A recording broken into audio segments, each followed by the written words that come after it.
Tout se passe bien les 2 premiers jours. Chaque matin, on va se promener avec Noé, en poussette, et le chien. On y va dans les bois, car ils ont cette habitude depuis que Scooby est arrivé à la maison. Petit détail, nous passons tout le temps par la porte arrière du garage, et on la laisse toujours ouverte, par simplicité. Les choses ont commencé à devenir étranges le mercredi soir, soit le 3e jour de garde. Ce matin-là, nous sommes partis en balade pendant presque 2 heures, mais en rentrant à la maison, je sentais comme une tension au-dessus de moi. Peut-être que c'était seulement mon imagination, car je ne connaissais pas très bien la maison, mais mon chargeur par exemple avait été débranché et posé sur la table. La porte de la salle de bain du bas était entr'ouverte alors que je pensais l'avoir fermée. Je n'ai rien dit à la mère à son retour, car je trouvais ça débile. Une erreur d'inattention est si vite arrivée. Mais le lendemain, en rentrant de la balade, la barrière des escaliers était ouverte, alors qu'elle est toujours fermée comme Noé est petit. La télécommande avait changé de place aussi. Je me rappelle que le plus étrange était l'odeur d'un parfum qui n'était pas là habituellement. J'ai commencé à avoir peur que quelqu'un soit dans la maison, mais après avoir tout fouillé, il n'y avait personne. Le soir même, j'ai demandé à la mère si quelqu'un passait la journée pour faire le ménage par exemple, car j'avais l'impression que des choses bougeaient de place. La mère a changé de visage. Elle n'avait plus de grand sourire rassurant. Elle a commencé à être inquiète et stressée. À ça, elle m'a répondu: non, non, personne. Mais prenez des photos de la maison avant la prochaine balade, et si ça se reproduit, appelez-moi directement. J'ai trouvé sa réponse très bizarre et pas du tout rassurante pour quelqu'un qui a besoin d'être rassuré. Le vendredi, rien ne se passe d'étrange. Les photos sont pareilles qu'au retour. Et le week-end arrive, donc je n'ai pas gardé les enfants. Je reviens le lundi, reposé et déstressé. Vu ma vidéo de méditation guidée, celle-là. On est parti en balade comme à notre habitude, vers 10 heures. Mais la grosse pluie et l'orage nous ont poussés à rentrer un peu plus tôt que prévu. La petite balade a quand même permis à Noé de s'endormir dans sa poussette. Mais en arrivant devant le garage, Scooby tire sur la laisse et ne veut pas rentrer, ce qui commence à me faire stresser. Je me suis dit qu'il sentait que quelque chose n'allait pas. Je le porte, entre dans le garage et laisse Scooby à côté de Noé, qui est dans sa poussette. Et je pars dans la maison chercher une serviette pour le chien, car il va salir toute la maison. Mais dès que j'arrive dans la maison, je sens encore cette tension au-dessus de moi. Et normal, car il y a un sac qui n'était pas là avant. Il est posé sur la table de la salle à manger. J'ai eu très peur à ce moment-là. Ça veut dire en fait que j'étais pas fou la semaine dernière. Je m'approche des escaliers. La barrière est ouverte. J'entends du bruit à l'étage qui vient de la chambre des parents. Je sais que j'ai ressenti beaucoup de peur, d'angoisse, mais surtout du courage car je suis monté jusqu'à la chambre. Je suis derrière la porte et j'entends des bruits de pas, de quelqu'un qui bouge des affaires, quelqu'un d'assez pressé. Je ne sais pas comment ni pourquoi, mais j'ai poussé la porte pour voir la personne en face de moi. J'aurais jamais fait ça. J'espérais que ce soit la mère, mais c'était un homme assez grand, brun et un peu musclé. Il se retourne en me voyant. Je ne peux plus bouger. On se regarde dans les yeux sans rien dire. J'ai eu l'impression que ça durait une éternité. J'ai eu peur qu'il se jette sur moi pour me faire du mal. J'avais un mauvais pressentiment sur lui. Puis l'homme brise le silence gênant et tendu en disant: Hey, bonjour, vous devez être le babysitter. Je suis le père de Noé. Comment vous dire à quel point j'étais soulagé. Je me présente et lui demande ce qu'il fait là, car il ne devait pas rentrer cette semaine. Il me répond: je vais rentrer plus tôt à cause de la météo. Bon, finalement, somme toute, une réponse banale qui montrait bien qu'il était marin-pêcheur.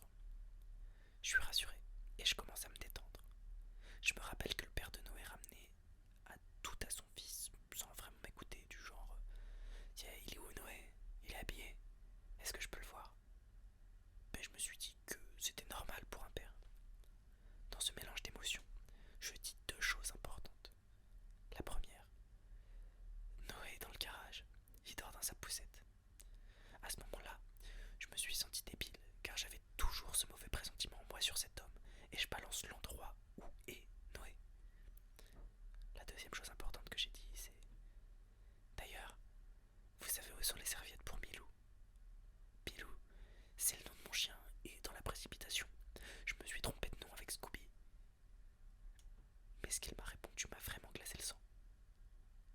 serviettes de Milou sont dans la salle de bain. Le problème de sa réponse est qu'il n'a pas repris sur le nom du chien, comme s'il ne le connaissait pas. Je garde un sourire gêné et pars dans la salle de bain. J'envoie directement un message à la mère pour lui dire qu'il y a un homme dans la maison, qu'il prétend être le père de Noé et que je me sens en danger avec lui. Je descends les escaliers avec une serviette pour faire croire que tout va bien et j'entends l'homme s'agiter de plus en plus à l'étage. Il m'interpelle dans les escaliers et me dit: comme je suis là, c'est bon, vous pouvez partir, ça vous fait une après-midi de libre. J'ai essayé d'inventer un mytho pour ne pas laisser Noé le chien seul avec lui, comme je suis obligé de faire mes heures, c'est pour l'assurance. Enfin bref, que des conneries, car en temps normal, j'aurais pas dit non à une après-midi libre. Mais l'homme insiste beaucoup, beaucoup trop, pour que je parte. Tout en réfléchissant à ce que je peux faire, je passe dans la cuisine et tombe sur une photo de famille accrochée sur le frigo, avec Noé, sa mère et un homme qui ne ressemble absolument pas du tout à celui qui est actuellement dans la chambre. J'étais très perdu. Je ressentais toujours une tension, un mauvais sentiment, et toutes les preuves montraient que l'homme qu'il prétendait être n'était pas celui-ci. Mais de l'autre côté, une partie de moi se disait que c'était pas possible, que ça arrive qu'aux autres. À ce moment, j'ai dû ressentir l'instinct paternel qu'il y avait en moi. Mais je me suis précipité silencieusement jusqu'au garage. J'ai pris Noé dans un bras et Scooby dans l'autre, et je les ai emmenés dans ma voiture. J'ai allumé le moteur et je suis parti pour nous mettre en sécurité. Quelques minutes plus tard, la mère me demande de revenir à la maison car la police nous attend. Elle était en pleurs et retrouve son fils sain et sauf. La police m'interroge, mais personne ne peut me donner de réponse. Ma garde s'arrête pour toute la semaine, car la mère a pris des congés pour être avec son fils. C'est seulement une semaine après que la mère me passe un appel pour m'expliquer ce qu'il s'est passé. L'homme a été arrêté à son domicile, et c'était bien le père de Noé, avec qui la mère était mariée avant de divorcer et de rencontrer celui qui est marin-pêcheur. Il a perdu la garde de Noé car il était violent et souvent sous l'emprise de drogue. Il a avoué s'être introduit à plusieurs reprises dans son ancienne maison, là où vit toujours Noé et sa mère, à la recherche de souvenirs et d'amour d'une famille qui ne veut plus lui en donner. Ça explique donc pourquoi des choses bougeaient et cette odeur de parfum. De plus, il s'introduisait par la porte arrière, car il savait qu'elle n'était jamais fermée quand il habitait là. Et la raison pour laquelle il ne connaissait pas le nom du chien, c'est parce qu'il a été adopté juste après la séparation des parents afin de protéger Noé si son père lui voulait du mal. On rappelle que le chien arrive au mollet du narrateur. Le détail le plus glauque pour la fin. Ils ont retrouvé un sac posé au pied du lit de Noé, avec ses affaires à l'intérieur. La police pense que si j'étais parti sans l'enfant, le père l'aurait kidnappé. Voilà, c'est la fin de cette histoire très traumatisante pour ça. Après, j'ai gardé des enfants seulement une fois, et c'était lors d'un mariage. Je n'ai jamais remis l'expérience. C'est la fin de cette histoire, je vous avais dit, qui était originale et très cool. On passe tout de suite à la deuxième histoire. L'ami de mon frère. Salut. Salut. Moi, c'est Valentine, et je vais vous raconter une expérience assez flippante qui m'est arrivée.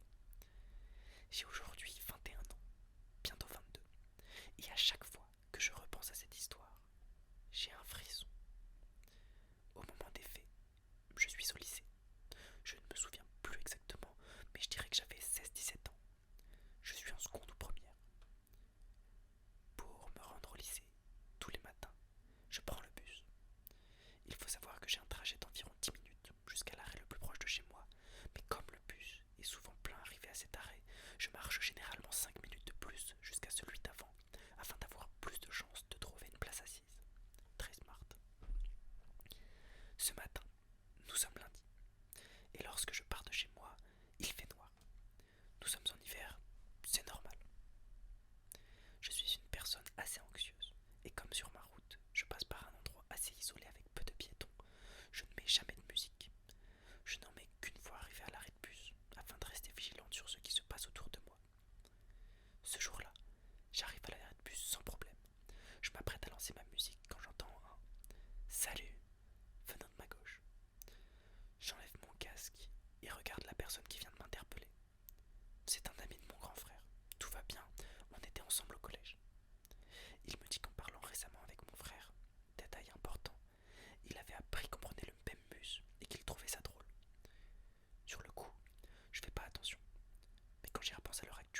phrase aurait dû m'interpeller, parce que je ne l'avais jamais vu à cet arrêt avant.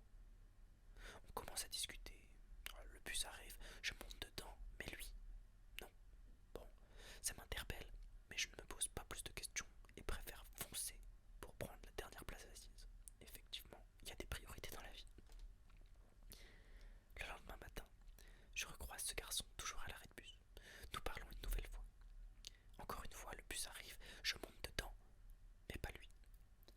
Ce cirque va durer quelques jours, jusqu'au vendredi, où cette fois je recroise ce même garçon, non pas à l'arrêt de bus habituel, mais à celui le plus proche de chez moi, celui que j'ignore sur mon chemin. Je fais mine de ne pas le voir et continue ma route. Il m'interpelle. Il me rejoint, et nous marchons ensemble jusqu'à l'arrêt de bus.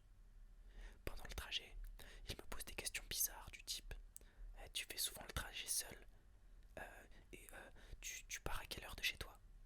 Et le soir, tu rentres à quelle heure? Avec quel bus? Et tes parents, ils sont chez toi quand tu rentres ou tu prends le goûter toute seule?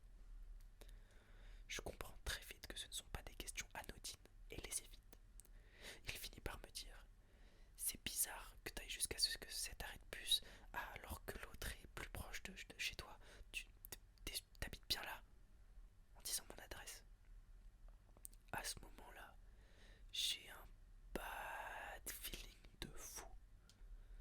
Déjà parce que si on ajoute à ça toutes les questions qu'il vient me poser, ça commence à être vraiment bizarre. Et surtout, il n'est jamais venu chez moi. Oui, certes, c'est un garçon avec qui mon frère s'entendait bien, mais sans plus. De fait, il n'est jamais venu chez moi et n'a aucun autre moyen de connaître mon adresse. Je ne réponds pas, mais il continue. Tu marches plutôt vite. En partant de chez toi à 7h30, tu arrives assez vite à l'arrêt de bus. Je me fiche. Je n'avais pas répondu à ces questions posées plus tôt. Je ne lui avais donc pas dit à quelle heure je quittais ma maison. Cette discussion va durer ce qui me semble être une éternité, jusqu'à ce qu'enfin le bus arrive. Je monte dedans, je me sens libéré, mais j'entends ce garçon dire « À ce soir », en me faisant coucou et en me souriant. Je commence à paniquer, j'ai mal au ventre et je n'arrive plus tellement à penser. Je prends mon téléphone et j'envoie un message à mon grand frère. Je lui demande de dire à son ami de me laisser tranquille et qu'il ne me met pas à l'aise. Mon frère m'appelle dans la minute et me dit Mais t'es au courant que je parle plus à ce mec depuis le collège au moins? Qu'est-ce qu'il t'a dit? Et là je comprends.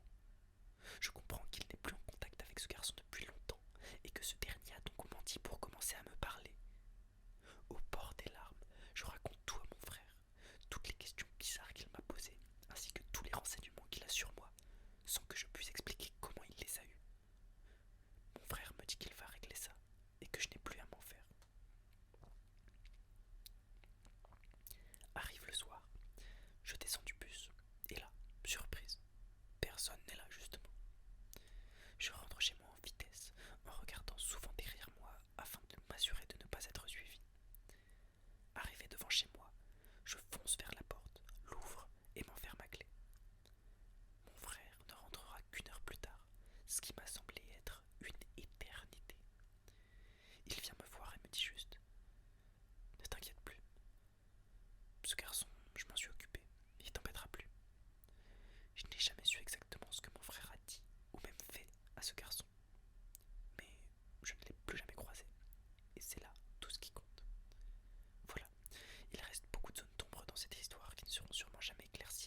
avec un sourire quasi démoniaque.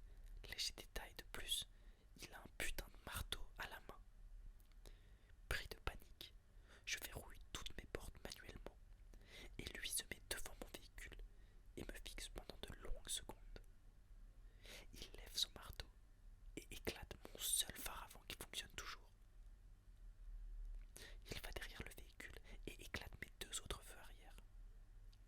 Après cela, il est retourné à sa voiture et est parti. Et c'est là que j'ai compris ce qu'il venait de faire. Il m'a rendu invisible pour n'importe quelle autre voiture qui arriverait derrière moi à très haute vitesse, dans l'espoir de causer un deuxième accident. Je suis descendu de mon véhicule. J'étais à plusieurs heures de marche de n'importe quel village. J'ai donc décidé directement d'appeler les urgences. Policiers, ambulances et remorqueurs sont arrivés. Je leur ai tout raconté. Bilan, je me suis cassé le nez et ma voiture est bonne pour la poubelle. C'était une vieille voiture, mais bon, je l'adorais plus que tout. Ford Mustang 2001 décapotable pour les curieux. Il y a des curieux qui regardent mes vidéos. Et je n'ai pas eu de nouvelles de cet individu. Jusqu'à aujourd'hui. La voiture, la sienne, était bien sûr volée, et l'homme en question était déjà recherché pour deux autres histoires similaires où il a employé les mêmes méthodes. L'homme est toujours recherché aujourd'hui. Pour me dépanner et me rassurer, mon employeur m'a prêté un véhicule de fonction, un Chevrolet Silverado 2500 HD. C'est un pick-up assez gros, donc si ça arrive encore, je vais sûrement lui rouler dessus. Malgré tout, le trajet jusqu'à mon emploi est toujours un moment de stress intense, et prendre le volant dans le noir est devenu très difficile pour moi. Quelle histoire, effectivement. Un passionné